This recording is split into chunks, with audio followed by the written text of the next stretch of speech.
السلام عليكم ورحمة الله وبركاته. أبنائي طلبة وطالبات الصف الأول الإعدادي، أهلا وسهلا بيكم حبايبي في فيديو جديد.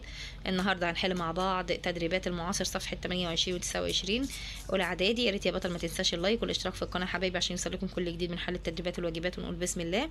طبعا هنا على الدرسين الأول والثاني نص الاستماع بيكون في نهاية الكتاب، بيقول لك listen and choose the correct answer from A B C or D.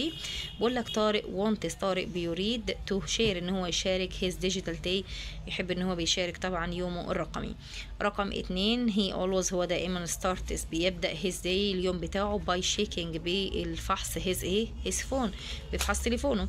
رقم 3 he often هو عادة use his tablet بيستخدم التابلت بتاعه to search ان هو يعمل بحث for news على الأخبار.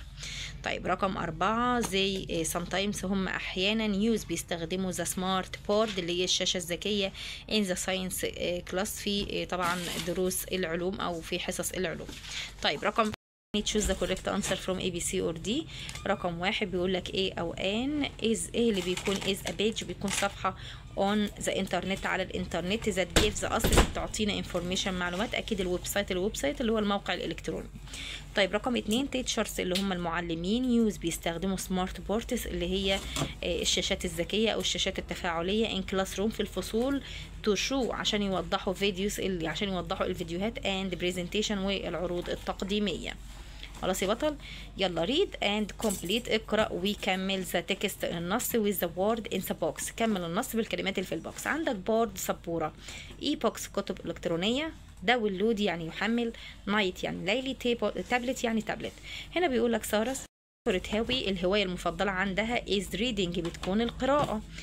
she loves هي بتحب reading القراءة e-books الكتب الإلكترونية on her new في على تليفونها على التابلت بتاعها الجديد، يبقى نيو تابلت. اتس ايزر لانها بتكون طبعا اسهل تو كاري ان هي تحمل زان هيفي، بيكون اسهل لها ان هي تحمله عن هيفي تكست بوكس عن الكتب الثقيله. هي بتستطيع داونلود ان هي تحمل 100 يعني الاف اوف ستوريز مئات من القصص اند ريد وكمان تقرا اند ريد زي ما تقراهم اني تايم اي وقت. التابلت بتاعها هاز سبيشال لايت مود بيكون في اضاءه ليليه ذات هيلب هير ايز اللي بتساعد عينيها في الكومفورتبل ان هي بتشعر بتحسن هوين ريدنج ات نايت عندما طبعا بتقرا باثناء الليل.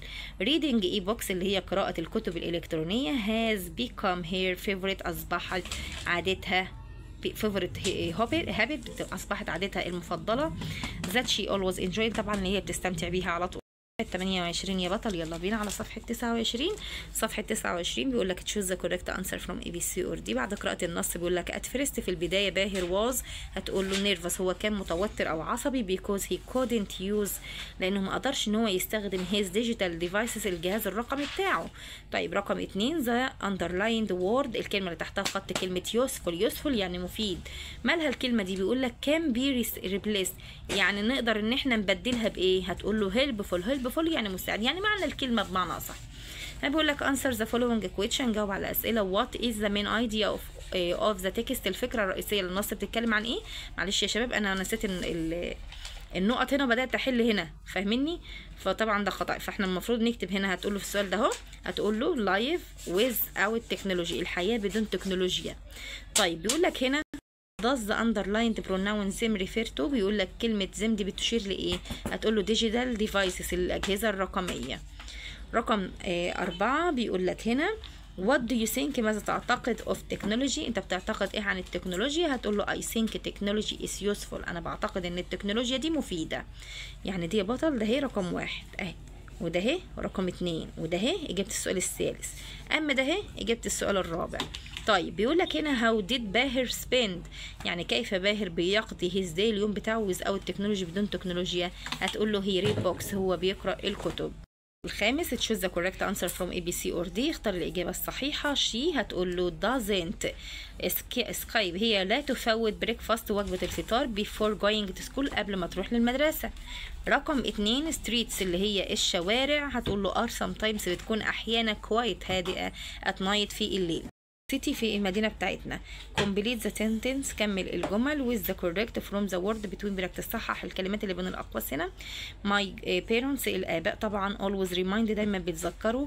remind me بيذكروني to take إن أنا آخد breaks يعني أنا آخد راحة from the screen من الشاشة. رقم 2 they never go to school on Friday هم أبدا مش بيروحوا المدرسة يوم الجمعة. it's a holiday بتكون طبعا بتكون أجازة.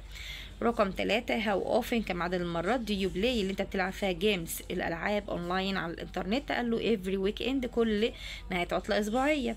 طيب رقم 4 we rarely watch احنا يعني حقا بنشاهد تي في in the evening في المساء نادرا. في الكومبليت هنا بيقول لك كمل الديالوج. بيقول لك ايمن is asking محمد ايمن بيسأل محمد about his favorite digital devices بيسأله عن الأجهزة المفضلة الرقمية عنده. قال له هلو محمد كيف حالك يا محمد. can I ask you a few question ممكن أسألك سؤال بسيط. قال له هلو ايمن. قال له اوف كورس بالطبع. هنا هيسأله حاجة يقول له ماي تابلت التابلت بتاعي از ماي فيفورت. هيقول له تابلتي ده هو المفضل عندي. فهو سأله وقال له ايه. هيقول له وات از ذا فيفورت ديفايس ايه هو الجهاز المفضل عندك. رد قال له ماي فيفورت ماي تابلت از ماي فيفورت تابلتي بيكون المفضل. نيجي بقى للسؤال الثالث. بيقول له do you use هل انت استخدمت it for doing homework انت استخدمته في عمل الواجب. قال له yes I do. رقم 4 قال له do you take هل انت اخدت your tablet التابلت بتاعك to school للمدرسة بتاعتك. قال له no it isn't allowed يعني غير مسموح بيه. بيقول لك اكتب بقى باراجراف من 80 ل 100 كلمة عن your digital day عن يومك الرقمي. يلا بينا يا شباب نشوف هنعمل ايه مع بعض ونكتب الباراجراف. يلا بينا. digital day عن اليوم الرقمي هتقول له I like technology أنا بحب التكنولوجيا very much كتير جدا. رد قال هنا ترد تقول technology is very important التكنولوجيا بتكون مهمة جدا for our daily life في حياتنا اليومية. I use different apps أنا دايما بستخدم مواقع إلكترونية مختلفة and tools وأدوات to have information عشان يكون معايا معلومات. also take a break أنا دايما برضو باخد استراحة to play games إن أنا ألعب الألعاب بتاعتي or watch أو إن أنا أشاهد education video اللي هي فيديوهات تعليمية. it keeps me إنها بتجعلني organized منظم my day بتجعل يومي منظم. ده يا بطل الباراجراف أنا كتبته يعني بشكل مبسط. عايز تزود جمل زود مفيش مشاكل. اللي حابب تكتبه اكتبه أنا بس بديك كمثال وانت تكتب عليه. خلاص يا شباب نكون وصلنا لنهاية الفيديو. حلينا مع بعض تدريبات كتاب المعاصر انجليزي الصف الاول الاعدادي صفحة 28 وصفحة 29 المنهج الجديد 2026. يا ريت يا بطل ما تنسوش يا حبايبي تحطوا لنا لايك للفيديو وتشتركوا في القناة. لايك يا شباب للفيديو عشان خاطر الفيديو يوصل لاكبر عدد من اصدقائكم وزمايلكم والكل يستفاد. ما تنسوش تشتركوا في القناة يا شباب. ده اخر حاجة وده يا شباب نكون وصلنا لنهاية الفيديو. بالتوفيق والنجاح يا رب. مع السلامة.